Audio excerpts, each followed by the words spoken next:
On question number 8, I'm subtracting the rational expressions, and they do not have the same denominator. So I need to get them to have the same denominator. So to get an LCD, you need to first factor.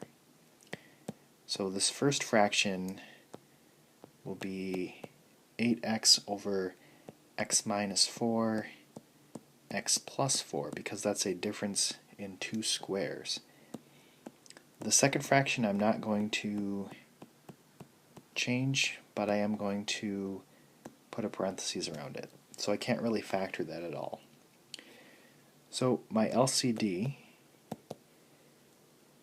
this one has 1 x minus 4, this one doesn't have any x minus 4.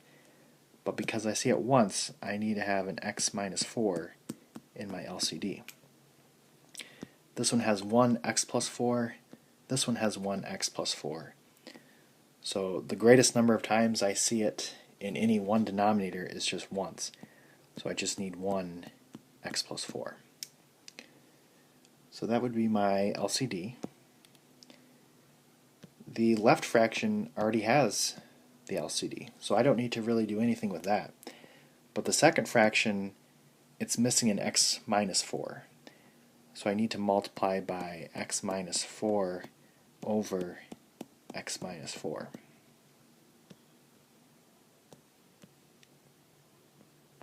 Okay, so that is going to give me this.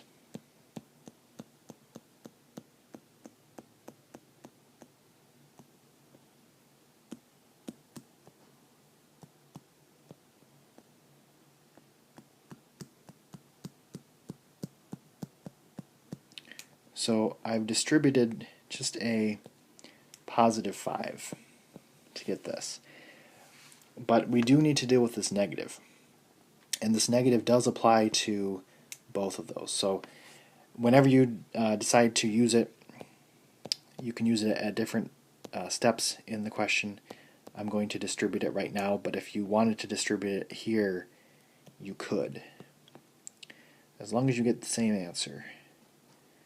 So this is going to be x plus 4, x minus 4, and it's going to be 8x minus 5x plus 20.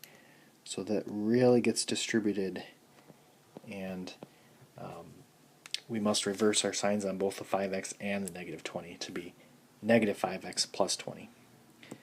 So then this will be 3x plus 20, and x plus 4, x minus 4. And I can't simplify the top or bottom anymore, and that's our answer.